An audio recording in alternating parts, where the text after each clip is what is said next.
오늘 드디어 룻기 강해의 마지막을 함께 나누게 됩니다. 룻이 오늘 아들을 낳으면서 족보로 룻기가 마치게 되는데요. 한 가정에 일어났던 하나님의 구원과 사랑이 어떻게 이스라엘 민족 그리고 그리스도 예수의 계보로 확대되어 가는가를 보여주고 있습니다. 오늘 우리는 룻기의 마지막을 보면서 하나님께서 빚어가시는 그 구원의 이야기가 어떻게 우리 삶과 직접 연결되는지, 그리고 우리 인생을 통해 하나님의 은혜를 어떻게 경험하게 되는지를 생각해 보도록 하겠습니다. 오늘 세 가지 교훈으로 함께 나누도록 하겠습니다. 첫 번째로, 한 인생의 품에 하나님의 은혜가 안기는 것이 신자의 결국입니다. 오늘 본문에서 드디어 룻과 보아스가 결혼을 합니다. 나이 많아 늙은 보아스와 모압 여인 과부 룻의 결혼이 나타나는 것이죠. 그런데 두 사람이 부부로 맺어지자마자 하나님께서 한 가지 일을 이루십니다. 13절의 말씀입니다. 이에 보아스가 룻을 맞이하여 아내로 삼고 그에게 들어갔더니 여호와께서 그에게 임신하게 하심으로 그가 아들을 낳은지라 기록되고 있습니다. 하나님께서 두 사람이 맺어지자마자 마치 기다리셨다는 듯이 룻에게 아이를 갖게 하십니다. 여러분, 이 말씀이 얼마나 놀라운지 한번 생각해 보십시오. 모압에서 엘리멜렉의 아들 말론과 결혼했던 룻이었습니다. 그런데요, 무려 10년 동안 아이를 갖지 못했습니다. 후사가 없는데 심지어 남편을 잃었던 여인이요, 바로 룻이었습니다. 그런데 하나님께서는 보아스와 룻이 결혼하자마자 아이를 갖게 하십니다. 이제는 때가 되었다는 듯이 룻이 아이를 낳게 하시는 것이죠. 그런데요, 여러분, 이런 경사스러운 일을 기록할 때에 룻기의 마지막이 주목하는 인생은요, 보아스도 아니고 심지어 룻도 아닙니다. 오늘 본문의 주인공은요, 놀랍게도 룻과 보아스가 아니라 바로 나오미입니다. 룻이 아들을 낳았는데 성경은 나오미를 주목하는 것이죠. 어쩌면 룻기 전체의 주인공은요, 시작부터 마지막까지 나오미일 수 있겠습니다. 우리는 룻기의 시작이 어떻게 진행되었는지 잘 알고 있습니다. 베들레헴 무엇이 찾아왔냐면 베들레헴에 아주 재앙과도 같은 흉년이 찾아왔던 것이죠. 더 이상 살 가망이 없다고 생각했던 엘리멜렉과 나오미가 두 아들과 함께 모든 재산을 정리해서 모압으로 내려갔던 사건을 우리는 기억하고 있습니다. 그런데 모압에서요, 나오미가 겪은 일들은요, 참으로 비참했습니다. 남편을 떠나보내고 두 아들까지 이방 땅에 묻어야 했던 것이죠. 여러분, 생각을 해보십시오. 나오미의 그 두 손에, 그 두 손으로 차디찬 아들들의 시신을 쓰다듬고 하염없이 울었을 어미를 떠올릴 수 있겠습니다. 자기 손에는 아무것도 할 수 없다고 생각했던 나오미는요, 심지어 두 며느리에게 자신을 떠나라고 했던 것을 기억합니다. 나오미는 하나님이 양식을 다시 주셨다 하는 소식을 듣고 베들레헴으로 돌아오는데요, 끝까지 어머니를 떠나지 않겠다는 며느리 룻과 함께 돌아오지만 나오미는 마을에 도착하자마자 어떻게 하냐면 대성통곡하면서 자신은 나오미가 아니라고, 저주받고 징계받은 고통스러운 마라일 뿐이라고, 내 인생은 괴로움이라고 흐느끼는 장면을 보았습니다. 나오미의 인생이 풍족하게 갔다가 빈손으로 돌아왔다고, 나오미의 두 손뿐 아니라 인생과 마음까지 텅 비어서 돌아왔다고, 그렇게 룻기 1장은 시작을 하고 있습니다. 이토록 처량한 이야기가 또 어디 있을까 싶습니다. 한 인생이 완전히 망했습니다. 완전히 텅텅 비었습니다. 저렇게까지 비참해질 수 있을까 싶은 지경까지 떨어지는 것이죠. 그게 나오미의 시작입니다.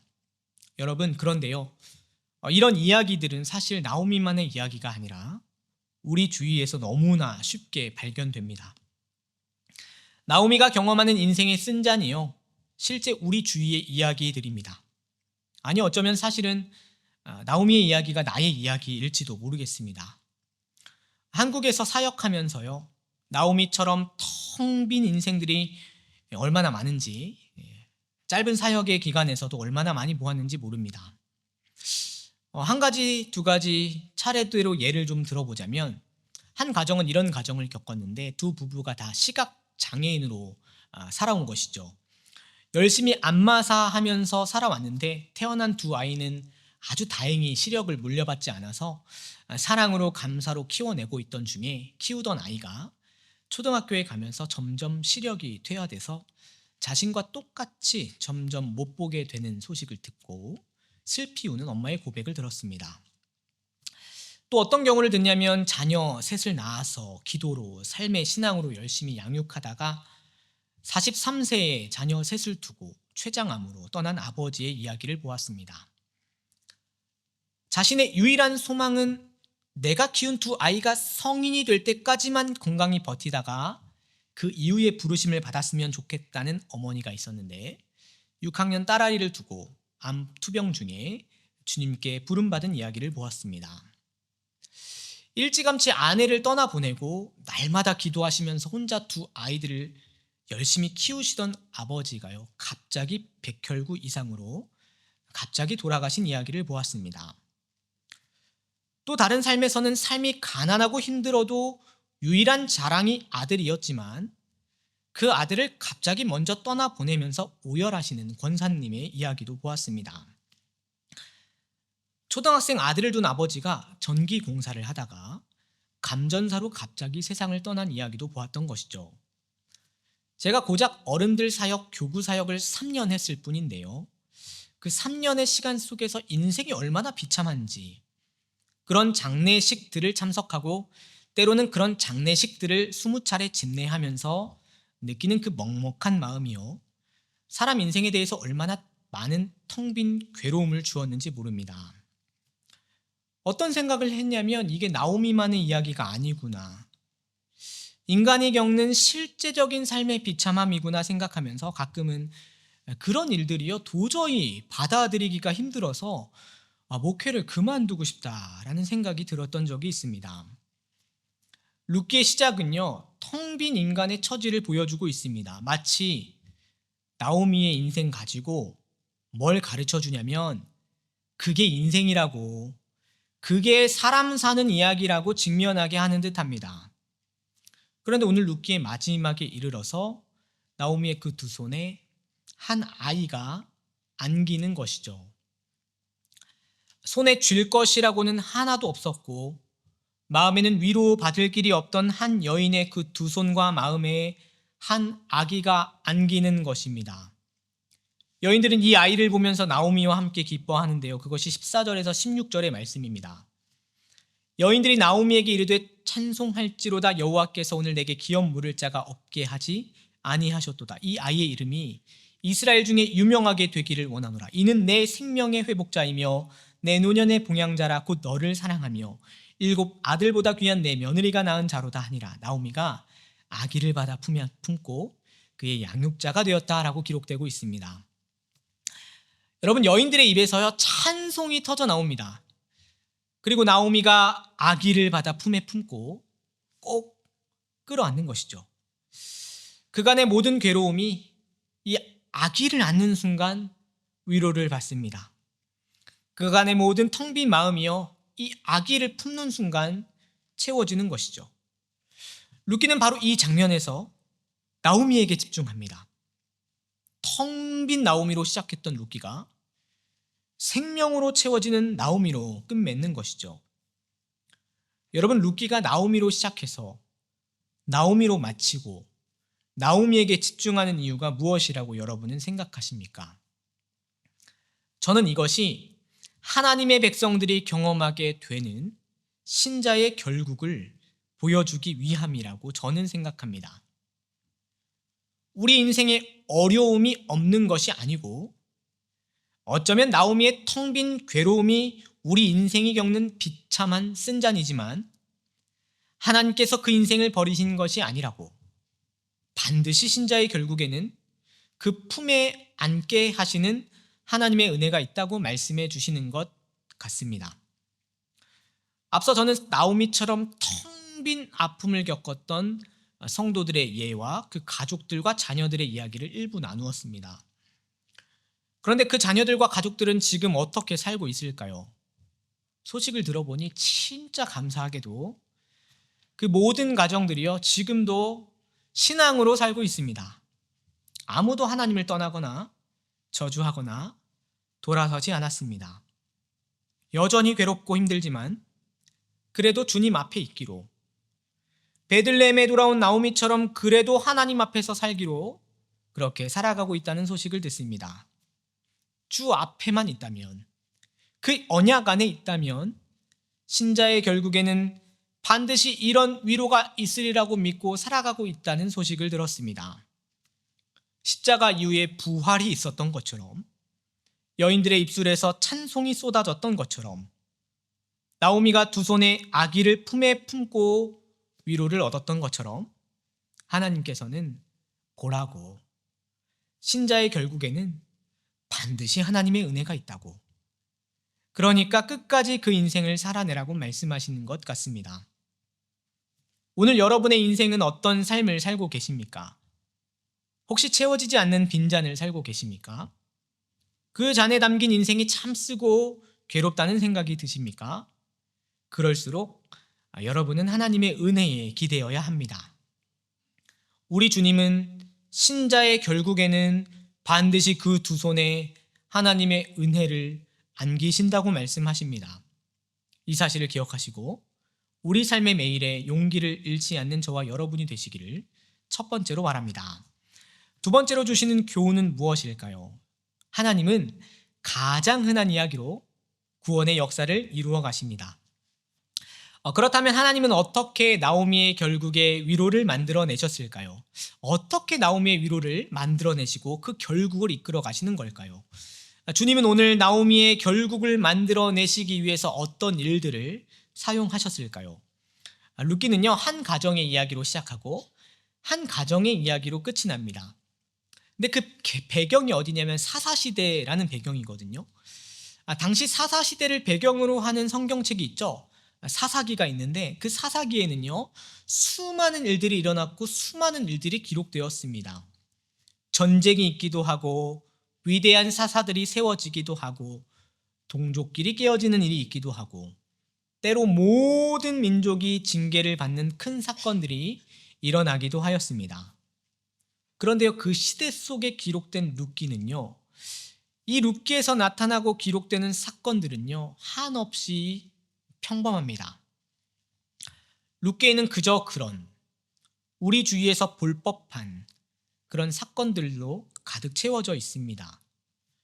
룻기에는 영웅들이 기록되지 않습니다. 엄청난 전투가 기록된 것도 아닙니다. 기적이 기록된 것도 아닙니다. 룻기에는 뭐가 기록되어 있냐면 한 인생 한 인생들이 사랑과 헌신으로 살아낸 이야기들로 가득합니다. 어떤 이야기들이 있었죠? 엘리멜렉과 나오미가 두 아들을 먹이고 싶어서 모압으로 떠난 이야기, 그곳에서 남편과 두 아들을 묻어야 했던 한 아내이자 어미의 괴로운 이야기, 시어머니를 혼자 둘 수 없어서 끝까지 따라온 한 며느리의 이야기, 두 과부의 끼니를 채우기 위해서 한 여인이 이삭을 주우러 간 이야기, 보아스가 그런 룻을 보면서 불쌍히 여기며 보살피고 곡식을 챙겨준 이야기, 한 가문을 이어주기 위해서 보아스와 룻이 결혼하고 그 두 사람이 아이를 낳은 이야기로, 그렇게 룻기 전체는요, 가장 흔한 이야기로 채워져 있습니다.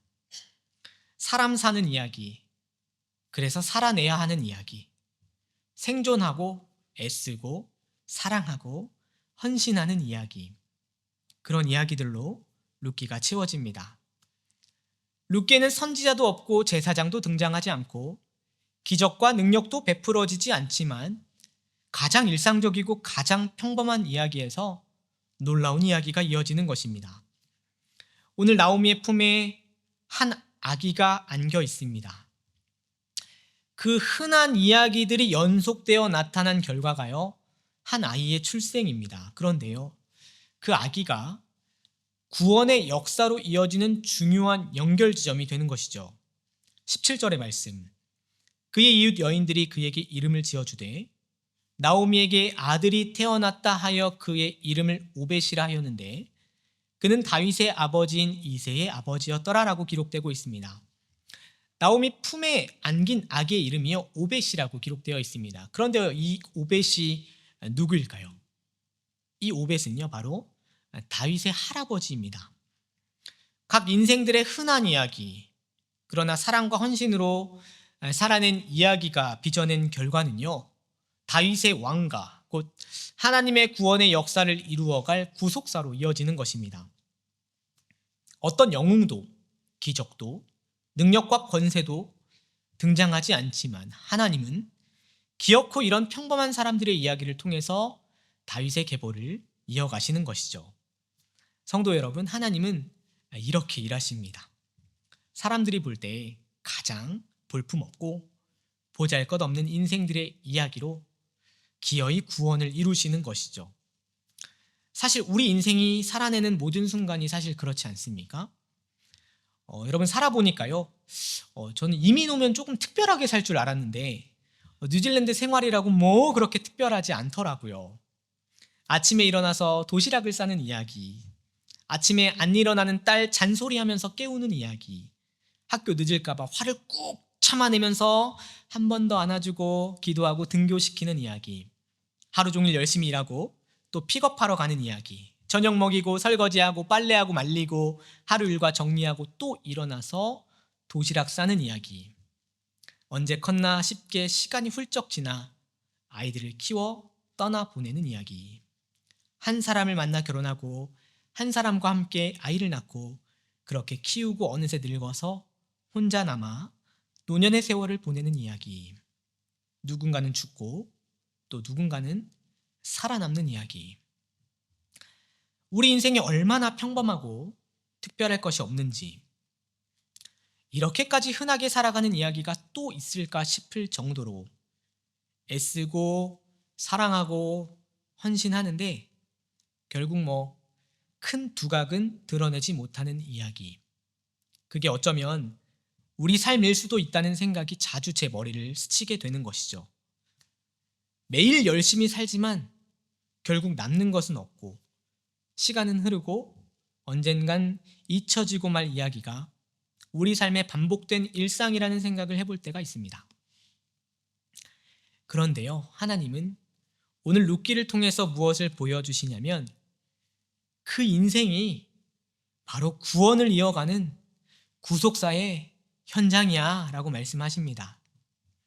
며느리 룻이 시어머니에게 헌신한 사랑, 보아스가 두 과부를 거두어 준 인애와 사랑, 나오미가 포기하지 않고 베들레헴으로 돌아온 살아남은 자의 이야기를 통해서 오벳을 낳게 하고 이새로 이어지며 다윗으로 나아가는 구속사를 만들어낸다고 말씀하시는 것이죠. 그렇게 보았더니요, 우리 예수님이 만들어낸 구속의 역사도 바로 그렇게 볼품없고 하찮은 모습에서 빚어낸 구원이었다는 사실을 깨닫습니다. 여러분, 예수님이 오셨을 때 우리 주님의 모습이 당시 사람들에게 어떻게 보였을까요? 이사야 53장 2절이 예언하고 있습니다. 그는 주 앞에서 자라나기를 연한 순 같고 마른 땅에서 나온 뿌리 같아서 고운 모양도 없고 풍채도 없은즉 우리가 보기에 흠모할 만한 아름다운 것이 없도다 기록되고 있습니다. 여러분, 예수님이야말로 가장 흔해 보이는 평범한 인생을 사셨습니다. 나사렛에서 무슨 선한 것이 날 수 있냐고, 고운 모양도 없고 풍채도 없고 심지어 사람 보기에 흠모할 만한 아름다운 것이 없는 분이셨습니다. 그런데요, 그분은요, 하나님의 은혜에 기대어 사셨고 하나님의 말씀과 약속대로 사셨고 하나님이 주신 사명을 위해서 사셨습니다. 하나님은 그렇게 볼품없고 흠모할 만한 아름다운 것이 전혀 없는 예수님의 인생을 통해서 영원한 생명으로 인도하는 구원의 역사를 만들어내셨던 것이죠. 예수님의 생애가 그와 같았다면 하물며 그분의 제자인 우리 삶은 어떠하겠습니까? 성도 여러분, 때로 내 인생이 참 무료하게 반복된다 여길 때가 있습니다. 그런데요, 하나님이 빚으시는 인생은 바로 그런 평범하고 볼품없는 자들의 이야기입니다. 바로 그 이야기 속에서 매일을 애쓰되 하나님의 뜻과 약속에 기대어서 묵묵히 사랑과 헌신으로 살아가는 룻과 보아스, 그리고 나오미의 이야기를 통해서 궁극에는 하나님의 구원의 역사를 빚어가시는 이야기가 성경과 하나님의 이야기입니다. 이게 저에게는, 그리고 우리에게는 소망입니다.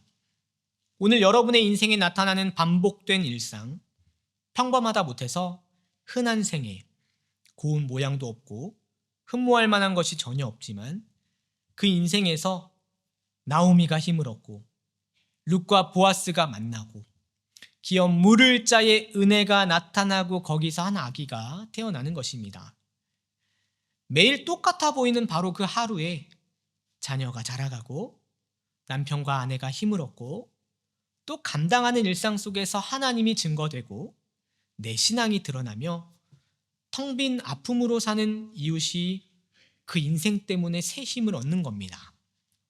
누가 알아주지 않아도 묵묵히 사랑과 헌신으로 살아내는 그 흔하디 흔한 우리 인생에서 하나님의 구원의 역사는 지금도 여전히 묵묵히 이어져 간다는 사실이 얼마나 감사한지 모릅니다.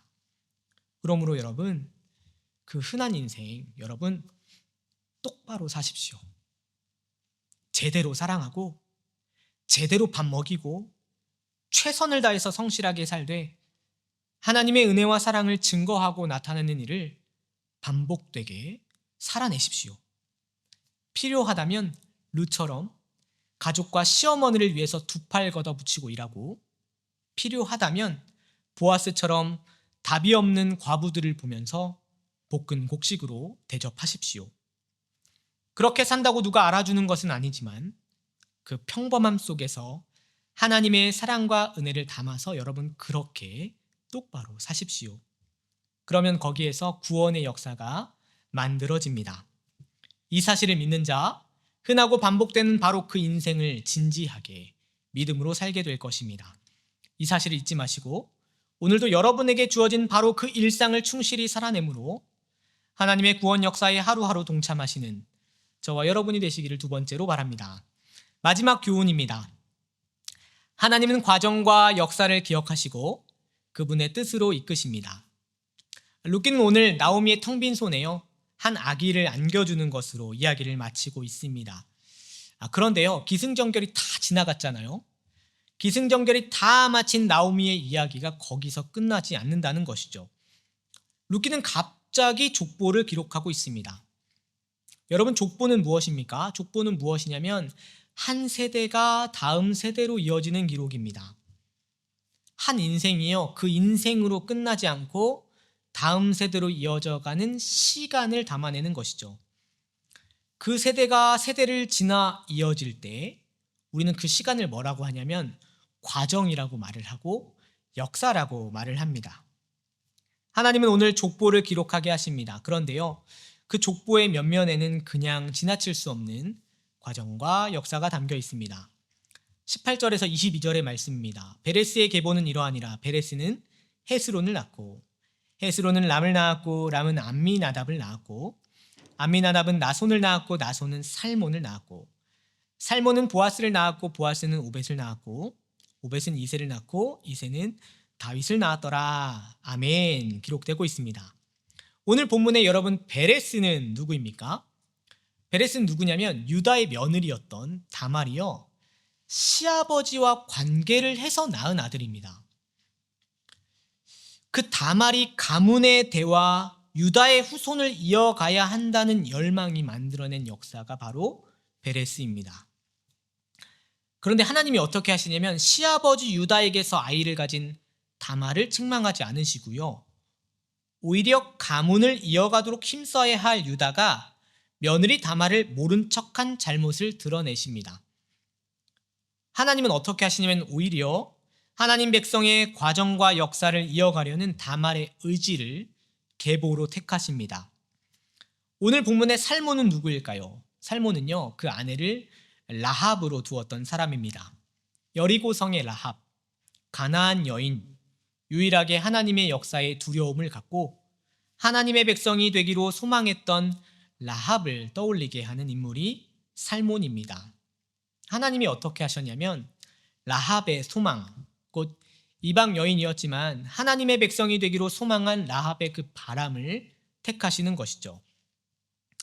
오늘 본문의 보아스는 오벳을 낳았습니다. 이 보아스는 누구에게서 오벳을 낳았습니까? 다 아시다시피 모압 여인 과부 룻에게서 오벳을 얻었습니다. 하나님은 룻의 아기를 계보에 택하십니다. 사실은 모압 족속은 이스라엘 총회에 들어올 수 없다고 율법 가운데 말씀하셨는데요. 그런데요, 하나님께서는 모압 여인 룻이 하나님의 백성이 되길 소망했던 그 믿음을 택하십니다. 다말의 의지, 라합의 소망, 룻의 믿음을 하나님은 다 기억하시고 받아주시는 것이죠.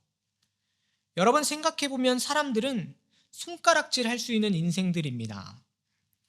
그거 잘못된 인생이라고, 형편없는 족속이라고, 하찮은 인생들이라고 말할지 모르겠습니다. 그런데 하나님은 다 보고 계셨습니다. 그들의 마음을 다 꿰뚫어 보고 계셨습니다. 그 의지와 그 소망과 그 믿음을요, 하나님은 다 기억하셨습니다. 하나님은 이들의 믿음을 한 계보 안에 묶어내셨습니다. 여러분, 족보에는요, 시간이 담기고 과정이 담기고 역사가 담기는 법입니다. 그 연속성은 그냥 한 사람이 잘 살다가 잘 죽었던, 그냥 한 사람이 잘 살다가 죽었다고 이어질 수 있는 게 족보가 아닙니다.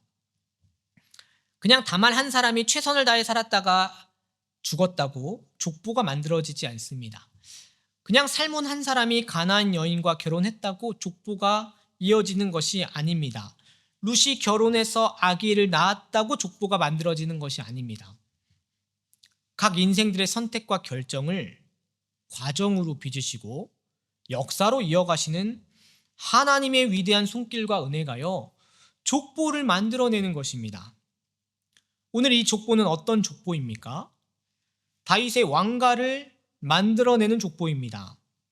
그리고 궁극에는 그 족보에서 하나님의 아들이 이 땅에 찾아오시는 족보인 것이죠. 곧 메시아의 계보이고 우리 주 예수 그리스도로 이어지는 왕의 족보라고 할 수 있겠습니다.